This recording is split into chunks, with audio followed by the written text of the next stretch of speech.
The rain hammered the old Victorian roof like fists demanding entry, but inside Grandma Eleanor's house, the real storm brewed among the kin who had come to pick her bones clean.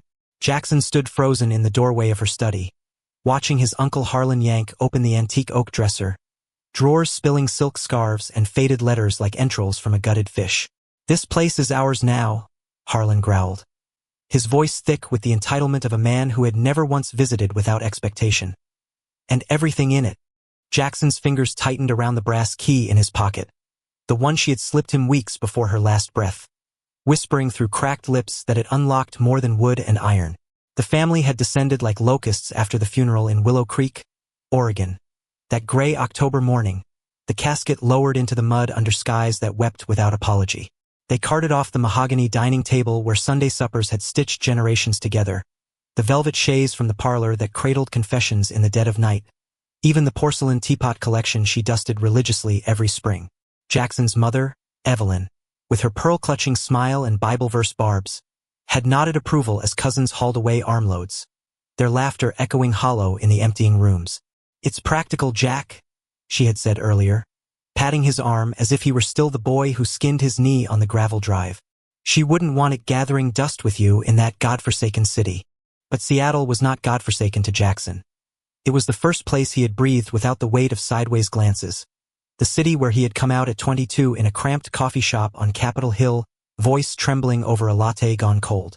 Willow Creek, with its clabbered churches and pickup trucks idling at the single stoplight, had always felt like a too-tight collar, choking the truth out of him. Grandma Eleanor knew. She had always known. In the summers he spent trailing her through the wild blackberry thickets behind the house. She would share stories of her youth in the jazz clubs of 1940 Chicago, her eyes distant and smoky, hinting at loves that danced on the edge of propriety. "Hearts don't follow maps, Jackie," she would say, plucking a berry and pressing it to his palm, juice staining his skin like a secret tattoo. "They follow the pull." Now, with the house stripped to echoes, Jackson slipped away to the attic stairs, the key cold against his thigh. The family had overlooked the narrow door behind the linen closet, too busy haggling over the grandfather clock in the hall. He climbed the creaking steps, dust motes swirling in the slanted light from a single bulb, and there it was, a battered leather suitcase, monogrammed with EM in faded gold, tucked beneath a cobweb-draped trunk. His heart stuttered as the key turned smooth in the lock, the clasp popping with a sigh that felt like her voice. Inside, nestled between yellowed photograph albums and a cashmere shawl that still smelled of lavender and pipe tobacco, lay an envelope sealed with red wax. Jackson's hands shook as he broke it open, unfolding a single sheet of heavy cream paper. Her script, elegant and looping, filled the page. "My dearest Jackson, if you're reading this, I've gone on to whatever comes next, and you're wondering why this old house feels like a stranger without me. They will take the furniture, the silver, the things that weigh down a life. Let them. What I leave you cannot be carried off in a truck. In this case, you will find a ticket. One way to New York City. The train leaves Portland tomorrow at dawn. Go. Find the address on the back. There is a man there named Theo who knew me in ways your mother never approved. He has stories I could not tell you here, and perhaps in the telling you will find your own. You are my brave one, the one who sees the world in colors they fear to name. Do not let them dim you. Love as fiercely as the river loves the sea. It carves canyons in its path. Forever yours, Grandma Eleanor." Tucked beneath the letter was the ticket. Amtrak Cascades, Portland to New York Penn Station, dated for the next morning. Jackson's breath caught. A sob lodged in his throat like a stone. Theo. The name stirred fragments of Eleanor's tales, the shadowy figure from her city days, the one whose letters she burned in the fireplace one autumn, tears carving tracks down her cheeks.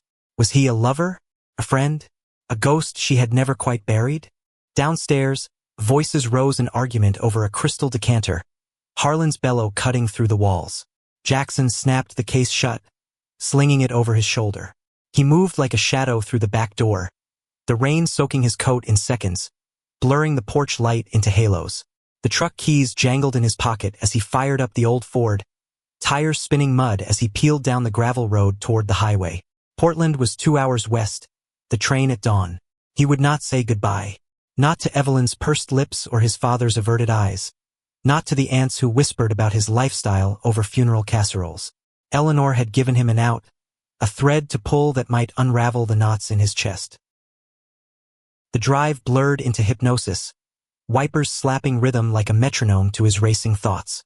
Seattle waited with its unanswered texts from lovers who faded like fog, his job at the indie bookstore on Pike Street a refuge of stacked paperbacks and quiet afternoons, but it felt adrift now, unmoored. At 28, Jackson had built walls of irony and late-night runs along the waterfront, but inside, the ache for connection gnawed like tide on pilings. His last boyfriend, Ryan, had ghosted him 6 months back after a fight over coming out to families. Ryan's progressive Portland clan versus Jackson's silent condemnation. "You're choosing ghosts over us?" Ryan had spat, and Jackson had let him go, the door clicking shut like a verdict. Portland's lights smeared across the windshield as he pulled into the station lot just past midnight. The ticket booth was shuttered, but he had cash for a bench and a vending machine coffee, bitter as regret. He sat with the case between his feet, flipping through the photo album by the harsh fluorescent glow.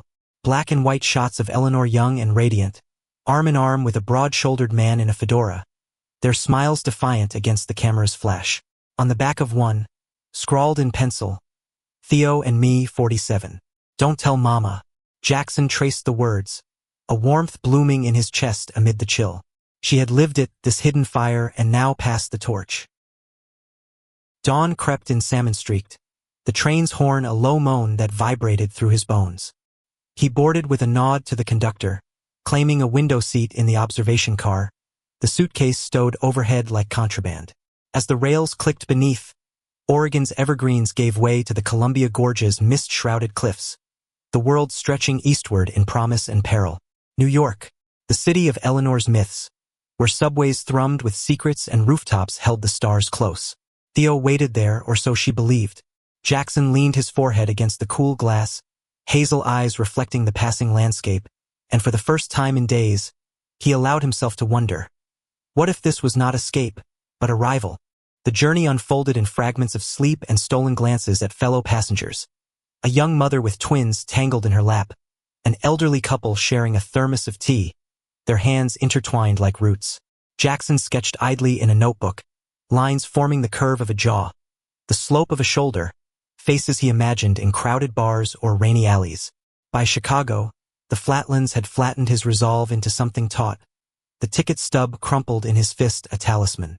He changed trains in the vast echo of Union Station, the suitcase heavier now with the weight of unasked questions. Penn Station hit like a fever dream at dusk 3 days later, bodies surging in fluorescent chaos, the air thick with pretzel salt and exhaust. Jackson emerged onto 7th Avenue, the skyline a jagged crown against bruised clouds, horns blaring a symphony of impatience. The address on the envelope's back led him cross down to the Village, down Bleecker Street's crooked charm, past jazz dives and falafel carts spilling steam. Number 42 was a brownstone wedged between a laundromat and a vintage shop, its stoop cracked but swept clean, geranium pots defiant in the October chill. He climbed the steps, heart hammering, and pressed the buzzer labeled T. Hargrove 3B. Static crackled. Then a voice, gravelly and warm. "Yeah, Theo, my name is Jackson. Eleanor sent me." Silence stretched, broken only by the distant wail of a siren. Then the door buzzed open, and Jackson stepped into the dim hall, suitcase trailing like a faithful dog. The stairs wound up 3 flights, each creak amplifying the pulse in his ears. At the landing, the door swung wide, revealing a man in his late 70s, silver hair cropped close, eyes the color of storm clouds behind wire-rimmed glasses. He wore a faded cardigan over a collared shirt, sleeves rolled to elbows veined like rivers. Theo's gaze sharpened, tracing Jackson's face as if mapping a familiar shore. "Eleanor's boy," he murmured, not a question. "Come in. She's waited long enough to make this right." The apartment unfolded in layers of time, bookshelves groaning under volumes of poetry and history, a turntable spinning Coltrane's low moan, sunlight slanting through lace curtains onto a threadbare Persian rug. Theo poured scotch into mismatched tumblers, handing one over with a nod to the sofa. "She wrote me last year, said you'd come when she couldn't. Sit. There's a story here, and it's not mine alone." Jackson sank into the cushions, the suitcase at his feet a silent witness. Theo settled opposite, legs crossed, and began, voice weaving through the years like smoke.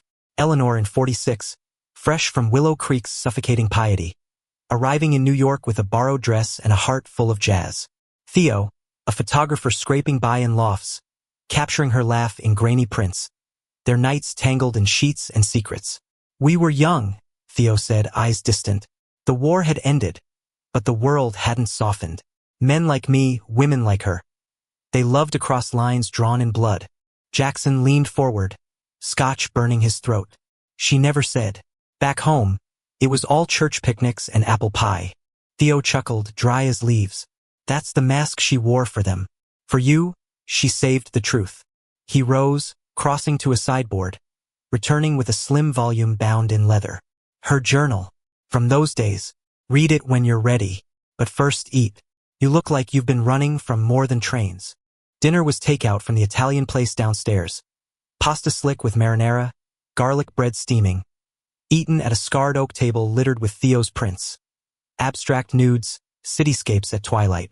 Conversation flowed haltingly at first, Jackson sharing snippets of Seattle's rain-slick streets. The bookstore's quiet hours shelving queer-lit beside straight-laced bestsellers. Theo listened, nodding, his silences rich with understanding. Grief's a thief, he said finally, twirling fettuccine.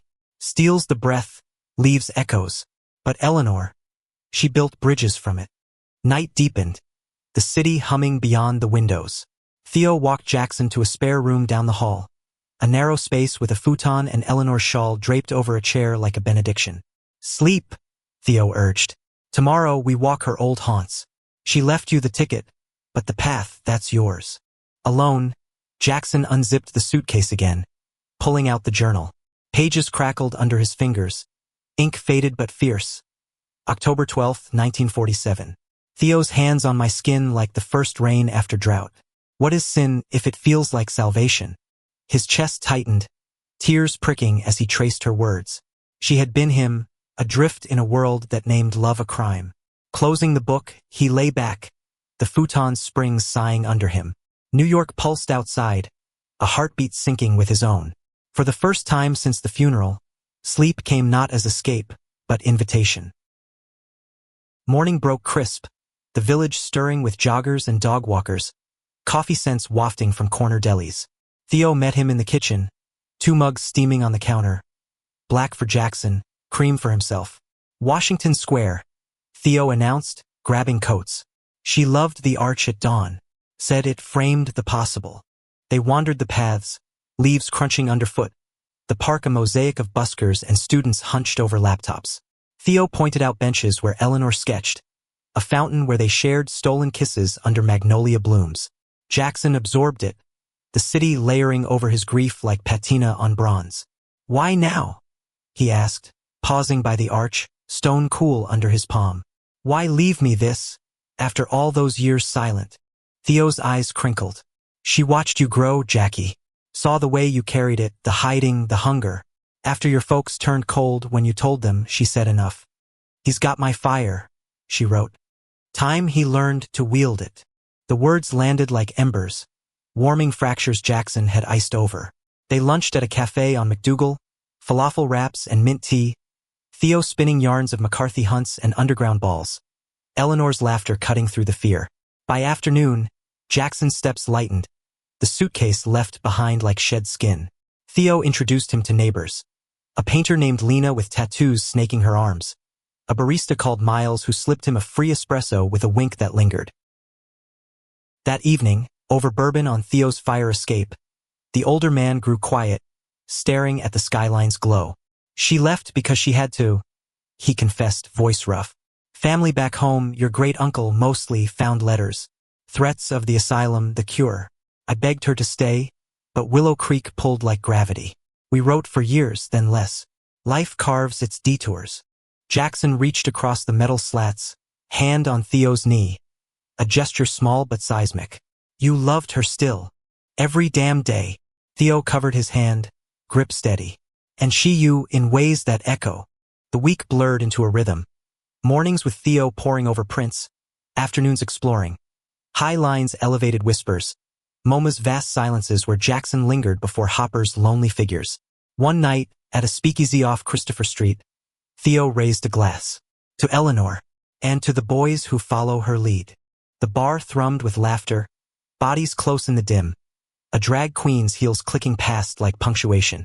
Jackson felt eyes on him. A man at the end of the bar, lean and dark-haired, nursing a gin with a gaze that hooked.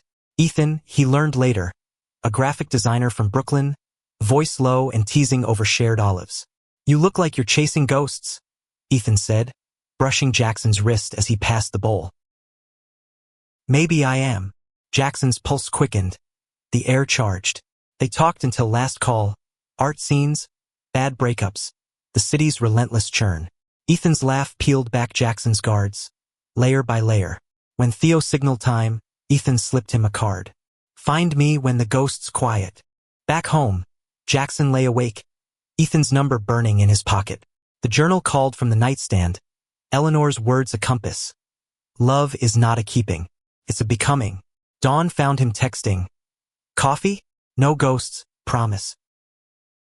Their first date unfolded in Brooklyn's underbelly, a warehouse cafe with exposed brick and hanging ferns, sunlight shafting through clear-story windows.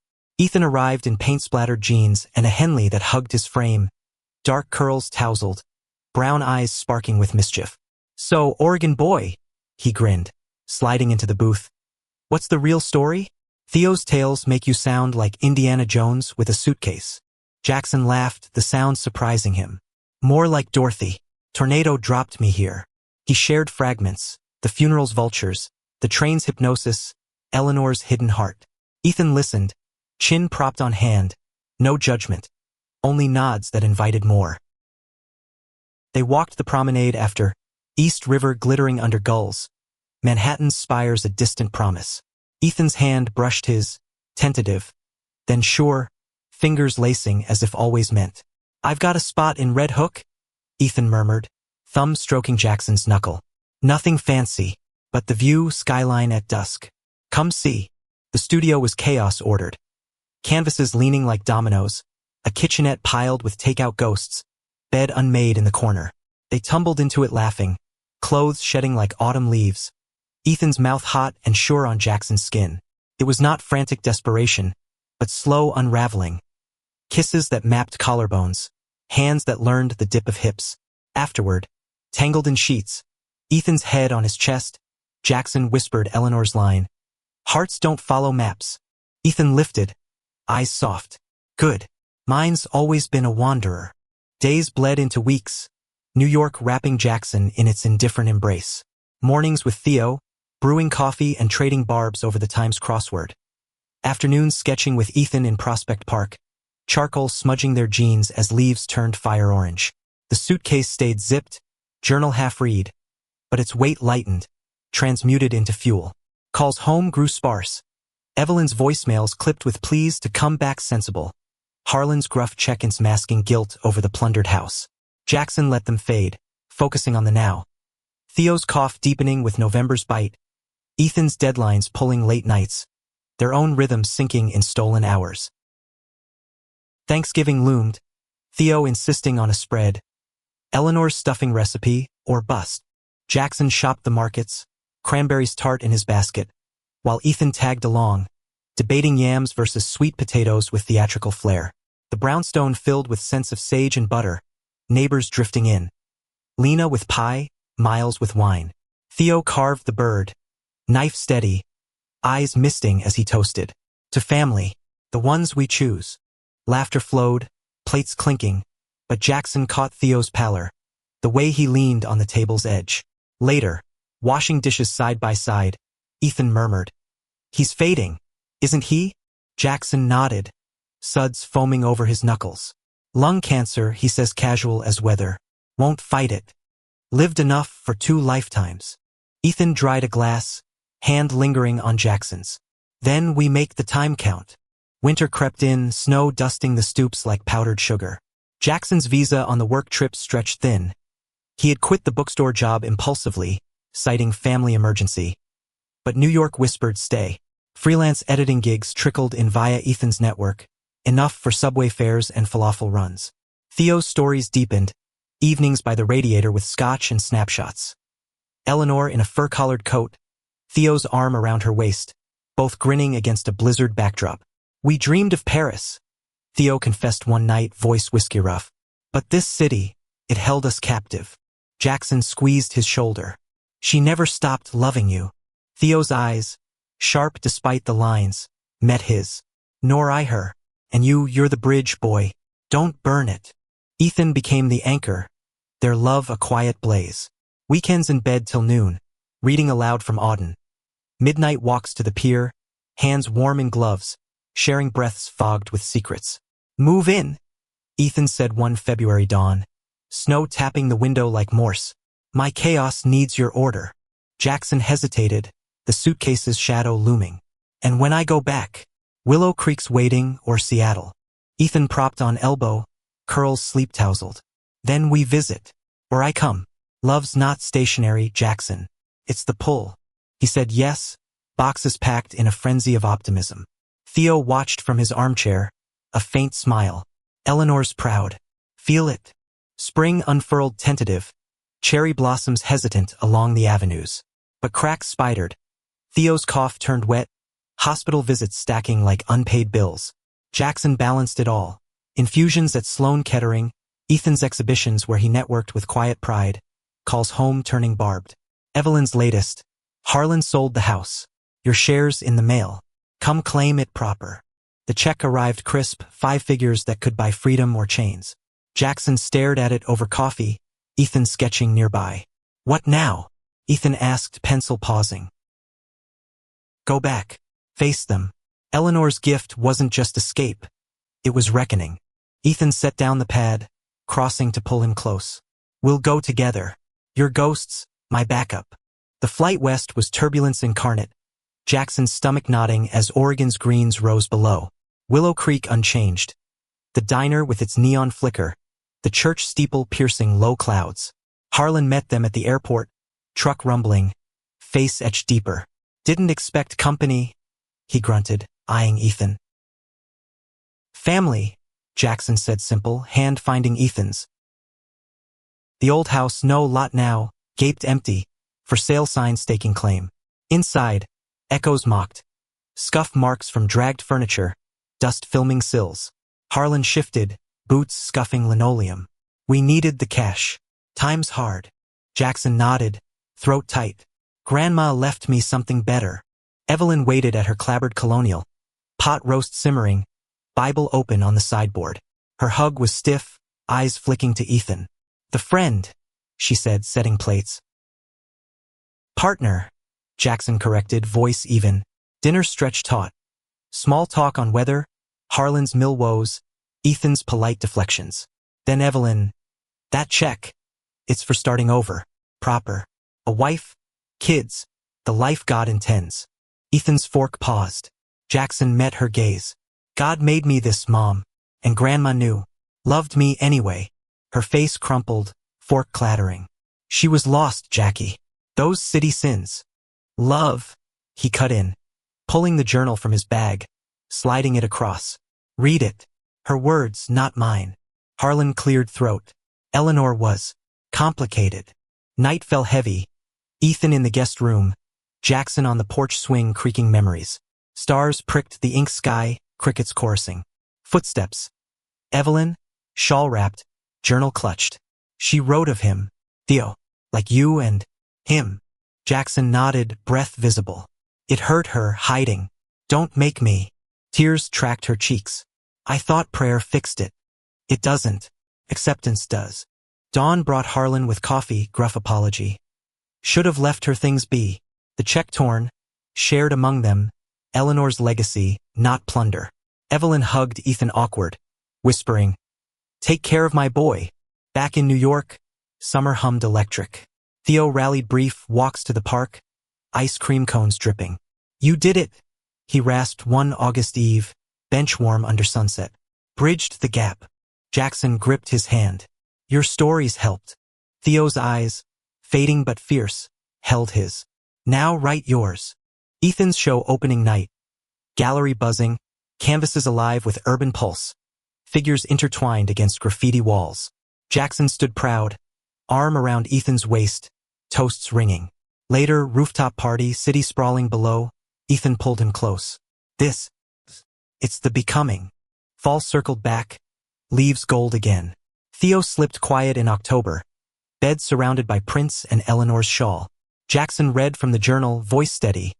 Love carves canyons. Theo smiled, last breath a sigh. Funeral small, Lena, Miles, Ethan reciting Auden. Ashes to Willow Creek, scattered in blackberry thickets, Jackson's hand in Ethan's. Winter solstice, they lit candles in the brownstone. Now there's Theo's will generous, Eleanor's echo. Jackson unpacked the suitcase final. Photos framed, journal shelved beside his sketches. Evelyn visited come spring, tentative steps, hugs looser. I read it all, she confessed over tea. Proud of her, of you. Healing wove slow, threads of loss and love. Jackson wrote, stories of bridges, not walls, published in lit mags, Ethan's illustrations pairing. Willow Creek faded to visits, not chains. Seattle a postcard memory. New York held them, fierce and flawed, canyons carved deep. In the end, it was not arrival, but the endless pull, the river to sea, hearts unbound.